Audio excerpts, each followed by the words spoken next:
ሁላችንም የሆነ ጥፋት እናጠፋለን ግን ከዛ ይቅር እንላለን። እትያ ተሰፍረኝ የሚቀርታ ጠይቃት ግድ በጣም ነው የምወዳት። እኔ ብዙ ነገር አሳልፌያለሁ።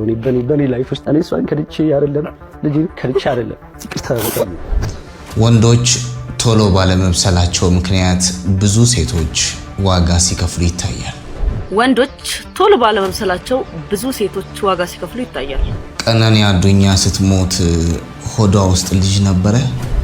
ቀነኒ አዱኛ ስትሞት ሆዷ ውስጥ ልጅ ነበረ። አንዷለም ጎሳ የሚባል ሰውዬ አይ ወንደር ምን አይነት ፒአር እንዳለው ወደ ፐብሊክ ክላውቱን ተማምኖ ወደ ፐብሊክ መመለሱ ሳይበቃ ጭራሽ የዘፈነው ደግሞ ስለ ቀነኒ። ሰላም ጎጆ እንዴት ናችሁ? በያላችሁበት የዓለም ዳርቻ የዓለም ክፍል ሁሉ ብዙ ሰላም እንዲሆንላችሁ እመኛለሁ። ለተለመደው በተለያዩ ወቅታዊ ጉዳዮች ቪዲዮዎች ተገናኝተናል። እስከ መጨረሻው አብራችሁ እንድትቆዩ በአክብሮት ጋብዛለሁ። የዩቲዩብ ቻናላችንን ሰብስክራይብ ካላደረጋችሁ አድርጉ። የደወል ምልክቷን ብትጫኑ ደግሞ ቤተሰብ እንሆናለን። በድጋሚ አብረን እንቆይ። በቃ አንዳንዴ እዚህ ምድር ላይ ስትኖሩ በይቅርታና በመኖር ካልተኖረ ህይወት እጅግ በጣም ይከብዳል። በቃ አንዳንዴ እዚህ ምድር ላይ ስትኖር በይቅርታ በማለፍ በመተው አጭር ህይወት ነው የምንኖረው። በቃ መተው። የነዚህ ሁለት ጓደኛሞችን ታሪክ በእርግጠኝነት በጣም ጨካኝ እንኳን ምንም የማይመስል ሰው ብትሆን ውስጥ ይረበሻልና እኔ በነገራችን ላይ ለሰይፉ ቃላትም የለኝም። ወንድሜ ሰይፉ እግዚአብሔር ጤናውን ሰጥቶ በልጆች እንድታየው ነው ሁሌም ብለው በጣም ከማከብራቸው ሰዎች ውስጥ ሶሻል ሚዲያ ላይ ካሉት ውስጥ አንደኛው ነው። ያውቃል፣ እሱ ስለምነግረውም ያውቃልና ይገርመኛል። እንደ የሰው ቅንነት እየጨመረ ይሄዳል። በህይወት እያለ ነው። በነገራችን ሰው ሞቶ ምናምን ደግና በህይወት እያለ ደግ የምትለው ሰው በጣም ነው የሚገርም። እና አንዳንዴ በቃ ሰው ነህ፣ ትዳር ፌል ሊያደርግ ይችላል። ወርክአውት ካላደረገ ትፋታለህ። ጋብቻ እንዳለው ሁሉ ፍቺም ይኖራል። አዲስ ነገር አይደለም። ግን በይቅርታ መመለስ ፍቅር እያለ መዋደድ እያለ በቃ የሆነ ኢጎ አለ፣ የግል ችግር አለብን። እኔ ማን ስለሆነች ነው ማን ስለሆነ ነው የምንባባለው ነገር አለ። ግን በደስታ የምናተርፈው ነገር ቤት ሰላም ነው፣ ልጆቹ ሰላም ነው የሚሆኑት። አንተ የሰላም እንቅልፍ ትተኛለህ። ጸብ፣ ጥላቻ፣ እንደዚህ አይነት ነገሮች ለአይምሮ ረፍት አትሰጠውም። ሁሌ ስራ ትሰጠዋለህ። ምክንያቱም የምንኖረው ህይወት አጭር ነው። ረጅም ዓመት 1000 ዓመታት ኖር ታልፋለህ፣ እናልፋለን። ስለዚህ በፍቅር ህይወታችንን አጣጥመን እንለፍ። ችግር አለብን። ማንም ያለን ከኔ የተፈጠረ የለም። ያማ ቢሆን የሰው ልጅ በሙሉ አምላክ ይሆን ነበር። እና ይሄ የተጣላ የሚያስታርቅ ሰው ተው፣ አንቺም ተይ፣ አንተም ተው የሚል ሰው እንደ ሰይፉ አይነት ሰዎች መብዛት አለባቸውና እህቴ ተበድላለች። ወንድሜም ይክስሻል። በእርግጠኝነት ካሁን በኋላ ይክስሻል። ቤታችሁ ጥሩ ይሆናል። እግዚአብሔር መልካም ነገር ይሰጣችኋል። ደስ ነው የሚሉት በጣም። እኔ እንደዚህ ቶሎ ፊልም ማድረግ ሰው አይደለሁም እና ገርሞኝ በቃ ይሄን ፕሮግራም ሳይ ለምን እንደምረበሸው ምናምን ያልኩት። ምክንያቱም ሁሉ ጊዜ በሁለት ወላጆች መሃል ልጆችን አስባለሁ። አሁን የመጣው ቤቢ እነሱ ጋር የመጣው በእነሱ ምክንያት አባቱን ይፈልጋል፣ የእናቱን ደስታ ማየት ይፈልጋል፣ ሁለቱም አንድ ላይ ሆነው ሲጫወቱ ማየት ይፈልጋል፣ ቤት ውስጥ ማየት ይፈልጋል፣ አብረው ይዘውት እንዲዞሩ ይፈልጋል። አያችሁ፣ ጉድለቱ አንድ ሰው ብቻ አይደለም። የኛ ጸብ ለልጆች ይተርፋል፣ ለቤተሰብ ይተርፋል፣ አራውንድ ላሉ ሰዎች በሙሉ ይተርፋል። በእርቅ በሰላም የምናተርፈው ነገር በገንዘብ አይገኝም። የሰላም እንቅልፍ እንደዚህ መተኛት ትልቅ ነገር። ጸብ ጉዳትን ይበላል። ጸብ ካንሰር ነው፣ ራስን ይበላል። እና ሰይፉ በቃ እግዚአብሔር ያክብርህ። እኔ ቃላት የለኝም። ብዙ ሰዎች ያመሰግኑሃል። ብዙ ጊዜ ታስታርቃለህ። የተጣሉ ሰዎች እኔ እንደውም ዋነኛ ፕሮግራም ቢሆን በዚህ ዘመን የሰው ልጅ ትዳር ምን ያደርጋል አታግቡ ተፋቱ ብሎ ነውር በሚወራበት ዘመን አንተ ለማስታረቅ የምትሄድበት ነገር በጣም የሚገርም ነው። ቋሚ አንዳንድ ፕሮግራሞች ላይ እንዲያነሱ ሰዎች ቢመጡ ባይ ነኝ። ይሄ ፕሮግራም ለምን ማስታረቅን የመሰለ እግዚአብሔርም የሚፈልገው እሱ ነው። መንፈሳዊ ሕይወት ብንሄድ ማለት ነው። ብቻ በርታ። እንኳን ደስ አላችሁ። እናንተ ምርጥ የሆናችሁ ጥንዶች ናችሁ። እግዚአብሔር ቤታችሁን በበረከት በፍቅር ይሙላው። ፈታ ሳቅ የምትሉበት ዘመን ይሁንላችሁ። እንዳንድ ወንድም ነው ይመቻል። ሰይፉን የምንወደው በምክንያት ነው። ሰይፉን የምንወደው ሰው ስለሆነ ነው። ሰይፉን የምንወደው በምክንያት ነው። ሰይፉን የምንወደው ሰው ስለሆነም ነው። እርግጥ ሰይፉን የምናሞግስበት ስሙን ከፍ የምናደርግበት ብዙ ምክንያቶች አሉን። ሌላ ጊዜ እንመለስበታለን። ምሽቱን ግን ሲያስለቅሰን ሲያስነባን ያደረው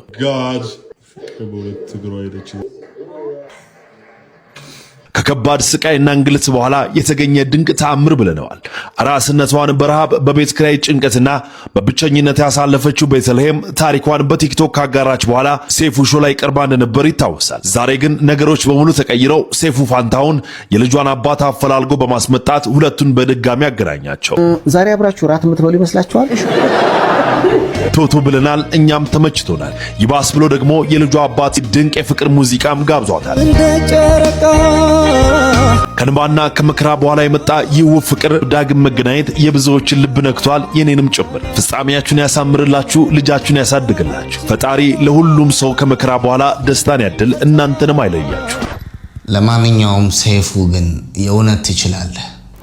ሰይፉ ግን የእውነት ትችላለህና እነዚህ ባለ ታሪኮች አብታሙና ቤተልሔም ነው የሚባሉት። ላስት ዊክ አይ ቲንክ ቀርባለች እሷና ታሪኳን ስትናገር በደንብ ሰምታችሁታልና ዛሬ ሰይፉ ፈልጎ አፈላልጎ ይዞት መጥቶ እሱን አብታሙ የሚባለው ልጅ ይዞ ቀርቧልና እውነተኛ ፍቅር ነው ያየሁትና ይቅር ባይነት በተለይ ቤተልሔም የምትባዩ ግን የልብሽ ትልቅነት የሚገርም ነው። የይቅር ባይነት ጥግ በጣም ነው የሚገርመውና ሰዎች አሁን ላይ ለመፋታት ለመለያየት ምናምን በጣም በሚቀርቡበት ጊዜ ዛሬ ሰይፉ ላይ የቀረቡት እነዚህ ሁለት ጥንዶች ይቅርባይና በጣም እውነተኛ ፍቅር በመካከላቸው ስላለ እንደገና መገናኘት ችሏል። በጣም ብዙ የበዛው ምንድነው ፍቺ ነውና እኔ በጣም የገረመኝ ልጅ ስትወልድ በጣም ከባድ ጊዜያቶችን አሳልፋለች። ታውቃላችሁ ልጅ ስትወልድ በጣም ከባድ ጊዜ ያለ አባት ከባድ ጊዜ አለ። በነዛ ሁሉ ጊዜያቶች ውስጥ ግን ቂም ሳትይዝ ዛሬ እንደገና እሱን ይቅር ለማለት እድል ሰጥተዋለችና እሱም በጣም የሚገርም ልጅ ነው። ላይክ ማለት ስህተቱን አምኖ በቃ ይቅርታ ጠይቆ ተጸጽቶ ብቻ ያላቸው ነገር በጣም ደስ ይላል። የሚገርም በጣም ለብዙ ሰው ምሳሌ መሆን የምትችል ሴት ናትና ሰይፉ ግን በጣም የምትደነቅ ሰው ነው። የእውነት የአንድ ቤተሰብ መገንባት አንድ ቤተሰብ እንደዚህ አለመለያየት ምክንያት አንድ ልጅ ያለ አባት ያለ እናት እንዳያድግ ምክንያት ነው የሆንከውና ሰይፉ እንደ ሁሌም የምትደነቅ ሰው ነህ። በእውነት በጣም ያደነቅኩትና ይሄ ለብዙ ሰው ትምህርት የሚሆን ነው ብዬ አስባለሁ። ቂምን አስወግደው እውነተኛ ፍቅር ካለ እንዲህም ተገናኝቶ መኖር ይቻላል ማለት ነውና አይዊሽ ከእንደገና አንድ ላይ ሆናችሁ ልጃችሁን የምታሳድጉበት አብራችሁ የምትሰሩበት እንደሚሆን ተስፋ አደርጋለሁ። በጣም ነው የተመቸኝ ሾው ነው ማለት እግዚአብሔር ፈጣሪ በበረከት ይሙላችሁ። ሰርታችሁ እንደምትለወጥና ትልቅ ቦታ እንደምትደርሱ እርግጠኛ ነኝ። ሰይፉ ግን እንደ ሁሌው ሳላደንቅ መዋል አልፈልግም። ዚስ አሜዚንግ የሆነ ሾው መመልከት አለባችሁ ገብታችሁ። ቤተልሔም እና ሀብታሙ በተለይ ቤተልሔም የሚጨበጨብልሽ ጀግና ሴት ነሽ፣ ጀግና። ካልተረጋጋችሁ ድጋሚ ትለያያላችሁ። በዚህ ፍጥነት ከተታረቃችሁ በዚሁ ፍጥነት ትለያያላችሁ። እትዬ አታሳፍረኝ የሚቀር ታጠይቃት ግድ በጣም ነው የምወዳት። እኔ ብዙ ነገር አሳልፌያለሁ። በኔ ላይፍ ውስጥ ብዙ ነገር አሳልፌያለሁ። እኔ እሷን ከድቼ አይደለም ልጅ ከድቼ አይደለም ክፍለ ሀገር በዚህ ፍጥነት ከተታረቃችሁ ትለያያላችሁ። እርግጠኛ ሆኜ የምነግራችሁ ነገር ትለያያላችሁ። በእርግዝናሽ ወቅት በአራስነትሽ ወቅት ያሳለፍሽው መከራና ሐዘን እንዲህ በቀላሉ ውልቅ ብሎ በሁለት ሳምንት ውስጥ የሚወጣ እንዳይመስልሽ። ቆም ብለሽ አስቢ። አንተም ብትሆን ከሷ ጋር ለመስማማት ለመታረቅ ልጅን ለማሳደግ የቻልከውን ጥረት አድርግ እንጂ ያንን ሐዘን መከራና ቁስሏን ትረሳልኛለች ብለህ እንዳታስብ፣ እንዳትሸወድ። በዚህ ፍጥነት እንኳን ሴት ልጅ አርግዛ ያሳለፈችውን ይቅርና ማለት ነው የቃቃ ጠብ ራሱ አይታረቅም፣ አይረሳም። ስለዚህ አርቃችሁ አስቡ። አሁንም እዚህ ጋር ታርቃችኋል፣ ወደ ሌላ ነገር ውስጥ እንዳትገቡ፣ ስሜት ይሆናችሁ ድጋሚ ዋጋ እንዳትከፍሉ። ተረጋጉ። ለልጅ ማድረግ ያለብን አድርግ፣ ህይወትን አስተካክል። አንቺም ለልጅሽ ሁኚ። መንገድሽ ጥሩ እየሄደ ነው። ሰዎች አውቀውሻል፣ ስራ ሊያሰሩሽ፣ ብዙ ሊያግዙሽ ሰዎች እየፈለጉ ነው። ይሄንን እድል ተጠቀሚበት። ዘለሽ ወደ ስሜት እንዳትገቢ፣ ዘለሽ ወደ ግንኙነት እንዳትገቢ። ህይወትሽ ይበላሻል ድጋሚ። የረሳሹ ሊመስልሽ ይችላል ስላየሹ፣ እሱ ስሜት ነው። 1-2 ሴክስ አርጋችሁ 1-3 ቀን 4 ቀን ግፋቢል ሳምንት ሴክስ አርጋችሁ እሱ ያልቃል፣ ትረጋጋላችሁ። የዛኔ ያ ሐዘንሽ ያ መከራሽ ያ ራስሽን ሊያስጠፋሽ ሲሞክር የነበረው ህመምሽ አንድ ባንድ እየወጣ እንድትጤው ነው የሚያረጋሽ። ስለዚህ የፈጠነ እንዳትታረቁ፣ የፈጠነ እንዳትግባቡ፣ ባልና ሚስት ሙድ እንዳታራምዱ፣ ርቀታችሁን ጠብቃችሁ ቀስ እያላችሁ እየተላመዳችሁ ለማስተካከል ሞክሩ። ይመቻችሁ። ወንዶች ቶሎ ባለመብሰላቸው ምክንያት ብዙ ሴቶች ዋጋ ሲከፍሉ ይታያል። ወንዶች ቶሎ ባለመብሰላቸው ብዙ ሴቶች ዋጋ ሲከፍሉ ይታያል። ያ ማለት ግን ጠልተዋችሁ ስለማይወዷችሁ ምናምን ሳይሆን ወንዶች እንደ ሴቶች ቶሎ ኃላፊነት የሚሸከም እንትናቸው ዝቅተኛ ነው።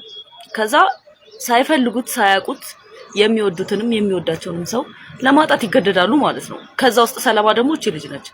ኤኒዌይስ ግን አብራችሁ ስላየዋችሁ ሴፉ አንተም ቴንኪው በጣም እውነት ስላገናኛቸው። የምር መዋደድ በመሃላችሁ አለ፣ አትጣላሉ። የሚያስታውቃል። የተጣላ ሰውና የሚጠላላ ሰው እንደዚህ አይደለም። አንዳንዴ ሳታስቡት የሚመጣ ነገር ከባድ ስለሚሆን እሱ ይመስለኛል ሀፕን በማድረጉ እንደዚህ አይነት ነገር ውስጥ የገባችሁት። ኤኒዌይስ ግን መልካሙን ሁሉ ተመኘው። ልጅቷ ካሳ ያስፈልጋታል። ካስ በቃ ካስ። ከዛ ይቅርታ ተባባሉ። ነገ ሌሎችም ልጆች እርግጠኛ ነኝ እንደሚመጡ። እግዚአብሔር የሰጣችሁን ፍሬ ደግሞ ይባርክላችሁ። መልካሙን ሁሉ ተመኘው። ባይ ወድጃችኋለሁ ሁለታችሁን። ሁላችንም የሆነ ጥፋት እናጠፋለን፣ ግን ከዛ ይቅር እንላለን። ሁላችንም የሆኑ ነገሮች እናጠፋለን፣ ግን የበደሉን ሁሉ ይቅርታ እንደምንልም ስለምንገልጽ በጸሎታችን ቤትዬ አታሳፍረኝም፣ ይቅርታ ጠይቃት ግድል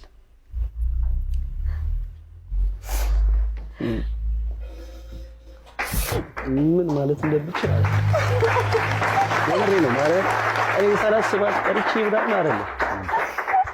በጣም ነው የምወዳት። እኔ ብዙ ነገር አሳልፌያለሁ። በኔ ላይፍ ውስጥ ብዙ ነገር አሳልፌያለሁ። እኔ እሷን ከድቼ አይደለም፣ ልጅን ከድቼ አይደለም። ከራሴ ውስጥ በኔ ህይወት ውስጥ ግብ ኃይለኛ ግብ ገጥሜ ነው። ይቅርታ በጣም ይገባሻል እንዴ?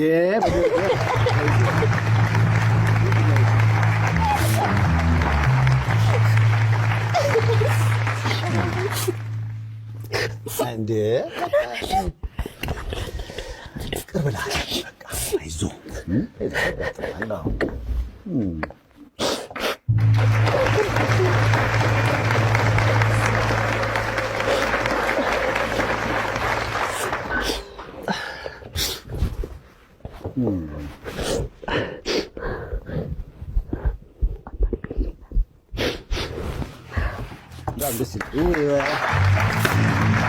እንደዚህ አይነት እድሎች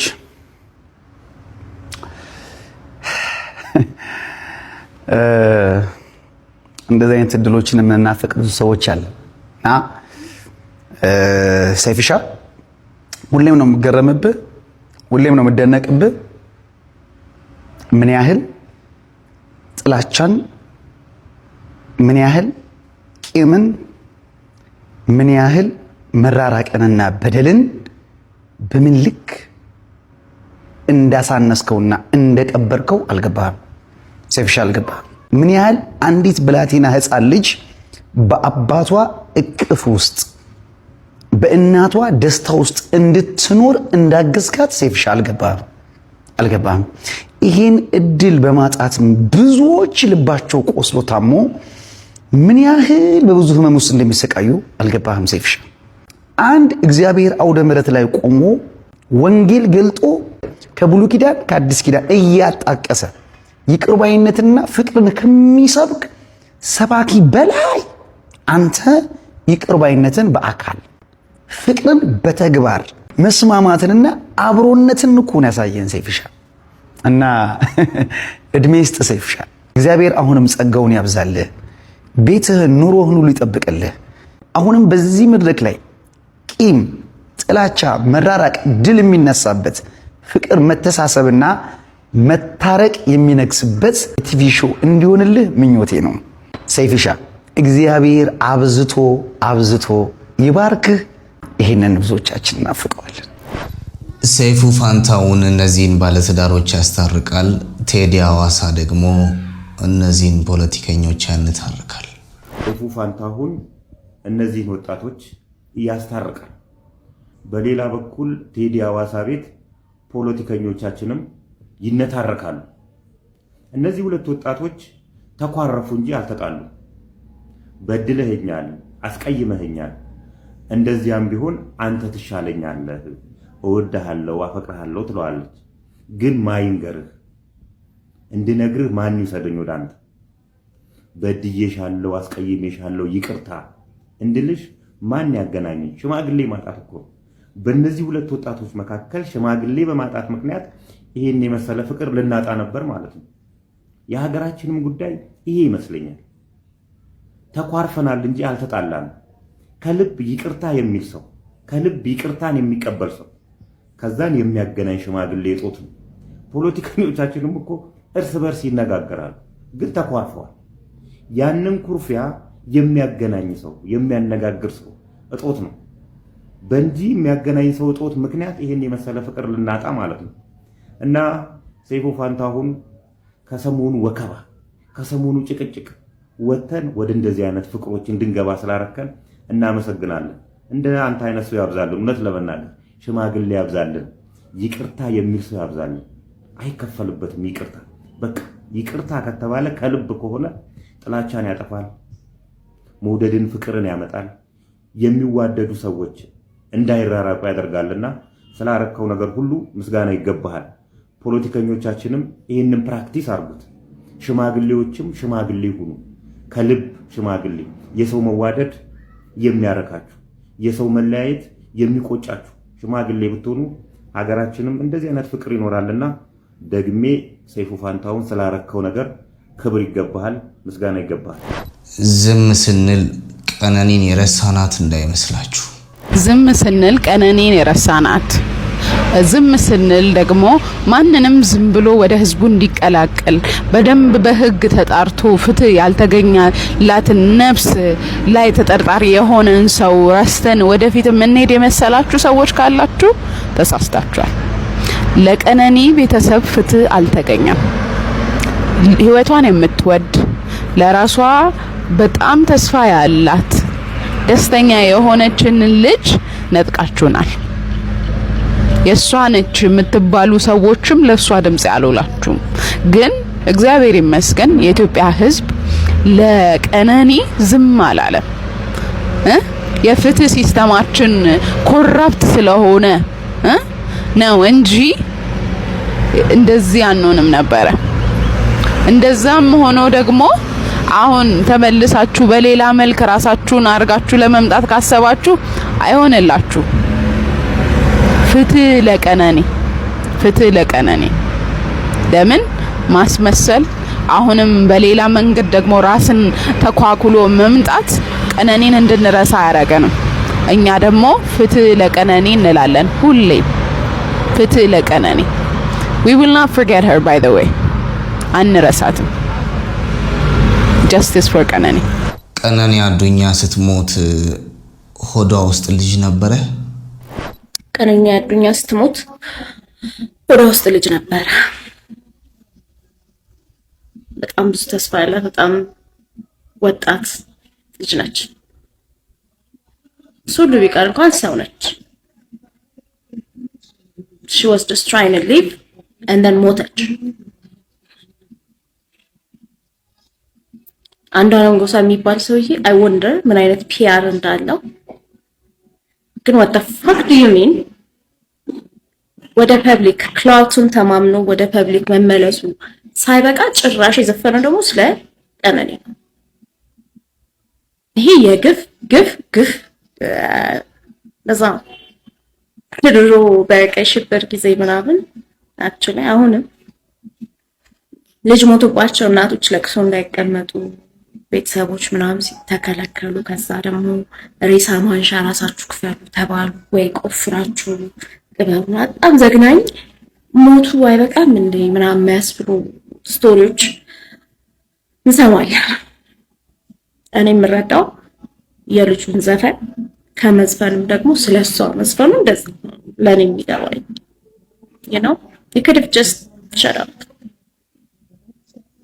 ቢበዛ አናስታውስም እንደ ህዝብ በጣም ረሺዎች ነን ይረሳል ብሎ ዝም ማለት ምናምን ከሀገር ወጥቶ መኖር ይችል ነበር ግን he is so confident and rightly so ምክንያቱም በተለያየ በጣም ርካሽ በሆነ ምክንያት ከሰውነት በላይ እሱ መደገፍ የሚበልጥባቸው ሰዎች ስላሉ ክላውቱ ስለሚያውቅ he came back and አሁን ሀዘንተኛ የሚወዳት ሴት የሞተችበት ምስኪን ሆኖ አይዞ እግዚአብሔር ያጽናህ እየተባለ ነው እንደዛ ነው እኛ የምንከፍለው ለድንቁርናችን ለዘረኝነታችን ለህግ ላለን ዲስሪጋርድ ያ ፕላስ ታክስ እንከፍላለን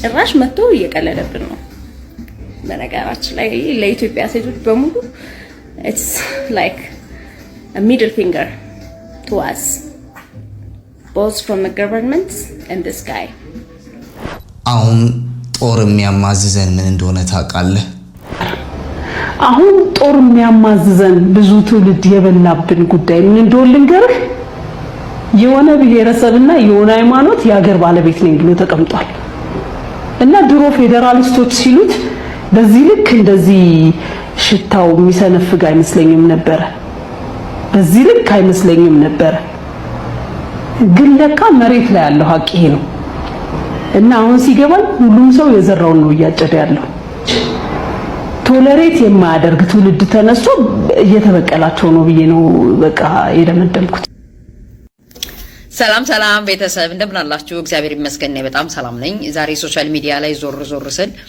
እቺ የወልስም ያላት አዋቂ መሳይ አላዋቂ የባንዲራ ስር ቁማርተኛ የሆነች አስቴር በዳን የምትባል ወላዋይ ሴትዮ የሆነ ሐሳብ ስትናገር ሰማኋትና እሱን ሐሳብ መነሻ በማድረግ እኔም የግል ሐሳቤና አስተያየቴን ለመስጠት ብቅ ብያለሁ እውነት ለመናገር አንዳንዴ እንደዚሁ ናችሁ በግልጽ ብትነግሩን እኮ ሁሉ መድከም ማያስፈልግም የነበረ ምክንያቱም የብልጽግና ስርዓት የአብይ አህመድ ስርዓት የኢትዮጵያን ኦርቶዶክስ ቤተክርስቲያን የአማራው ማህበረሰብ ብሎም የሰሜኑ ማህበረሰብ አንገቱ ላይ ማተብ ያደረገን በሙሉ ይጠላል ፍጹም ይጠላል ምክንያቱም አንቺ እንደምትዩ አንድ ማህበረሰብና አንድ እምነት የሀገር ባለቤትነትን ይዞ ተቀምጧል ያለሽ እውነት ነው የኢትዮጵያ ኦርቶዶክስ ቤተክርስቲያንንና የአማራው ማህበረሰብ ለመናገር ይሄድሽበት ርቀት ነው የኢትዮጵያ ኦርቶዶክስ ቤተክርስቲያንን በያት እምነትን በያት የአማራው ማህበረሰብ በሀገር ግንባታ ላይ የ3000 ዓመት ታሪክ አለን ሲባል የኢትዮጵያ ኦርቶዶክስ ቤተክርስቲያን ታሪኳን ጠብቃ እምነቷን ጠብቃ እሷ ተቸግራ ሌሎችን ያኖረች ፍርሃ እግዚአብሔር ያላት ፍጹም ለጣላቶቿ መልካም ነገርን እየጸለየች ልቦና እንዲሰጣቸው የምትጸልይ በስጋና በደም የተገነባች እንጂ በስንዴ የተገዛች እምነት እንዳልሆነች ጠንቀቀሽ ታውቂያለሽ አንቺም ቢሆን ምክንያቱም ዛሬ የቀነጫጨብሽ የምትጠቀሚው መጽሐፍ ቅዱስ ሆነ ዛሬ ይሄንን በረታፍሽን እንድትካፈች እድል የፈጠረችው የኢትዮጵያ ኦርቶዶክስ ቤተክርስቲያን ነች ቋንቋን ትምህርት ከማስተማር እስከ ዘመናዊ ትምህርት ዝርጋታ እስከ ሀገረ መንግስት ግንባታ ለ3000 ዓመት ኢትዮጵያን እንድትመስል አድርጋ ዳር ድንበሯን አስጠብቃ ከአማራው ማህበረሰብ ጋርም ሆነ ከሌላው ማህበረሰብ ጋር ከወራሪዎች ጠብቃ የሀገር ፍቅርንን ፓትሪዮቲዝምን እያስተማረች የመጣች የኢትዮጵያ ኦርቶዶክስ ቤተክርስቲያን ነች በሀገር ግንባታዋ ላይ ምንም ጥርጥር ሙሉውልም የለም አሁንም ቢሆን የሀገር ባለቤት ነች የአማራው ማህበረሰብም ቢሆን ትህትናን የተላበሰ ፍርሃ እግዚአብሔር ያለው ከራሱ ይልቅ ለሌሎች መብት የሚታገል ይሄ ኢትዮጵያ የምትባለውን ሀገር እንድትሆን ከሌሎች ማህበረሰቦች ጋር ሆኖ ሀገር ግንባታን የገነባ ትልቅ ኮንትሪቢዩሽን እና ትልቅ ድርሻ ያለው የኢትዮጵያ ሀገር ባለቤትነት የሚሰማው ፓትሪዮቲዝም ያለው ትልቅ ማህበረሰብ ነው ነገር ግን እንደናንተ አይነቶች ወፍ ዘራሾች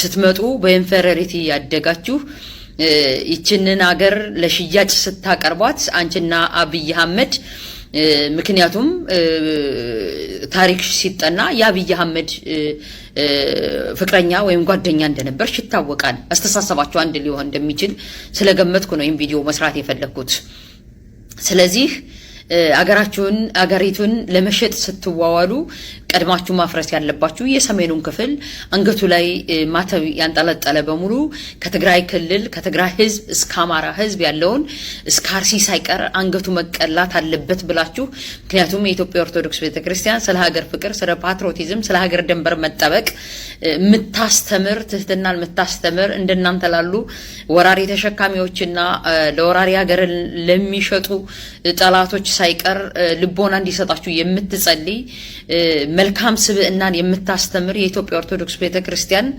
ላይ ጥላቻ ይዛችሁ እችን ቤተክርስቲያን መምታት አለብን ብሎም ደግሞ በሀገር ግንባታ ትልቅ ኮንትሪቢዩሽን ያለው የሰሜኑ ክፍል መመታት አለበት ብላችሁ ተነስታችሁ ነገር ግን የህግ ማስከበር እያላችሁ የሚሽሞነሞን ስም ሰጣችሁት ስንት ወገኖቻችንን ወጣችሁ የጨፈጨፋችሁ እናንተ እንጂ ለዛሬው የጦርነት ሁሉ መከራ ስንት ወጣቶችና ስንት ወገኖች ያለቁት ያንድ እምነትና ያንድ ማህበረሰብ የሀገር ባለቤትነት ባይነኝ የሚል ነገር ግን ዛሬ መታገስ የማይፈልግ ትውልድ እየተበቀላቸው ነው ብለሻልሽው መታገስ የማይፈልግ ትውልድ ሳይሆን በዝቅተኝነትና በኢንፌሪቲ ያደገ አብይ አህመድ የሚባል በዝቅተኝነት ስሜት ያደገ ሀገር ፍቅር የሌለው ፓትሪዮቲዝም የሌለው ስርዓትን የገነባ እንዲሁም ሀገርን ለሌሎች አሳልፈው ሊሰጥ የመጣ ጥላቻ ላይ ያደገ እንጂ በቀል ያዘ ትውልድ ብለሽ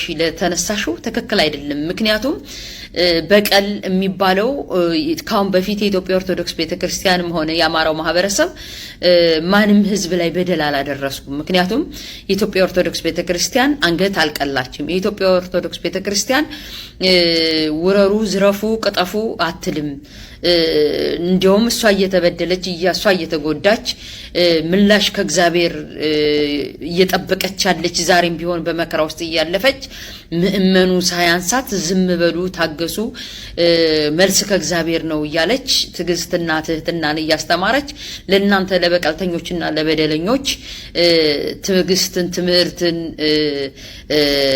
ለምእመኗ እየሰጠች በደል በበደል እንዳይመለስ እያስተማረች ያለች እምነት እንጂ የሆነ ትውልድ መጥቶ ተበቀላቸው ምትይ መቼ የዘራነውን ዘር ነው እንደገና ልትበቀሉን የተመለሳችሁ እናንተ በጥላቻና በዝቅተኝነት ስሜት ስላደጋችሁ የአማራው ማህበረሰብ እንዲሁም የኦርቶዶክስ እምነት ተከታዩ ሀገረ መንግስትን በመገንባት ትልቅ ኮንትሪቢዩሽን ስላለው የሀገር ፍቅር ስላለው ፓትሪዮቲዝም ስላለው ቅናት አንገብግቧችሁ የዝቅተኝነት ስሜት ተሰምቷችሁ እንጂ የአማራው ማህበረሰብ በዩ የኢትዮጵያ ኦርቶዶክስ እምነት አንድም ቀን ስለ ሰዎች በቀል ስለ አንገት መቅለብ ዛሬን ስለምታደርጉት ነገር አንድም ነገር አላስተማረችም ዛሬም ቢሆን አጸፋው ወይም እየተበቀለ ነው ብለሽ ላልሽው ነገር መቼ የሰራ ነው ግፍ ነው ልትበቀሉን የመጣችሁ ሀገርን መሸጥ ስለፈለጋችሁ ነገር ግን እነዚህ ሀገረ ግንባታ ላይና ፓትሪዮቲዝም ላይ የሀገር ፍቅር ስላላቸው ቀድሞ መፍረስ ስላለበት ብላችሁ የሰሜኑን ክፍል የትግራዩን ማህበረሰብ የአማራውን ማህበረሰብ ብሎም የኦርቶዶክስ እምነት ተከታዩን አርሲ ድረስ ደርሳችሁ ምእመኑ ብቻ ሳይሆን አባቶች ስንት ዋጋ የተከፈለባቸው ስንት የእውቀት አባቶች የጥበብ አባቶች አንገታቸው እየተቀላ ተገለው ተጨፍጭፈው እያደሩ ነገር ግን ሀገርን ለሌሎች ልትሸጡ ሀገርን በምስርና በስንዴ የሸጣችሁ እናንተ ናችሁ ዛሬም ቢሆን ይሄ እንደ ልብሽ ምትቆራርጩ መጽሐፍ ቅዱስን በዩ ይሄን በረታችን እንድትከፍቺ የፈቀደልሽ የኢትዮጵያ ኦርቶዶክስ ቤተክርስቲያን ነች እንድትማሪ ይሄን ነገር መስረትና እድሉን የጣለችልሽ ነገር ግን እናንተ የናጡት ቆራጮች ናችሁ የናጡት ቆራጮች ናችሁ አይሽ እናንተ እንደዚህ አይነት ትውልድ ማፍራት በቀልተኛ ትውልድ አፈራንት ያለሽ በቀል እንደተበደላችሁ አርጋችሁ ስለምታወሩ እንጂ የኢትዮጵያ ኦርቶዶክስ ቤተክርስቲያን በዩ የአማራው ማህበረሰብ ማንንም አልፎ በድሎ አያውቅም ጥፋቱ አገር ድንበሩን መጠበቁ ነው በእናንተ አስተሳሰብ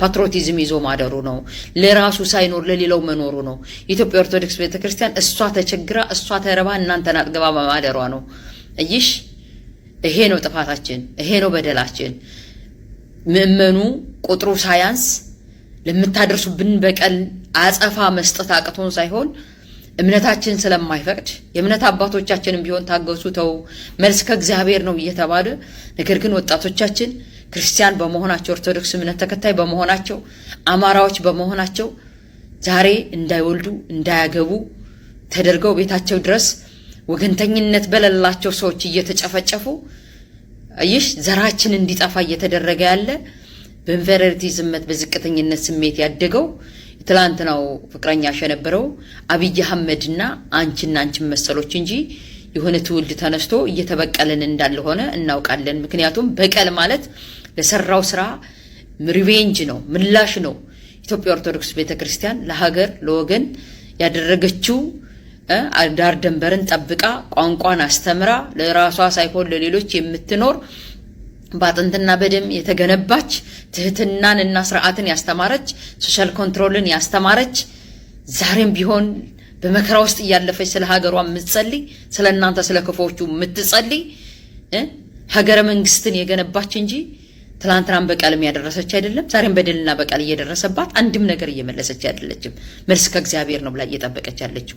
ነገር ግን ዳንቻ አይነት ከፍታፍና በኢንፌሪዮሪቲ ያደገ የአንድ ማህበረሰብና የአንድ እምነት የአገር ባለቤትነት ስሜት ነው ዛሬ ያልታገስም ያለው ትውልድ የሚበቀለው በሽታ። ግን እዚህ በኋላ ከእምነታችንና ከማንነታችን በላይ የሚበልጥ የለም። ስነ ስርዓትሽን ትይዣለሽ። ከዚህ በላይ ብል ደስ ይለኝ ነበር። አመሰግናለሁ። የተወደዳችሁ ቆይታችን የተከታተላችሁትን ይመስል ነበር። አብራችሁን ስለቆያችሁ እጅግ አድርጌ አመሰግናለሁ። የዩቲዩብ ቻናላችንን ሰብስክራይብ አድርጉ። የደወል ምልክቷን ከተጫናችሁ ደግሞ ቤተሰብ እንሆናለን። መልካም ጊዜ ይሁንላችሁ።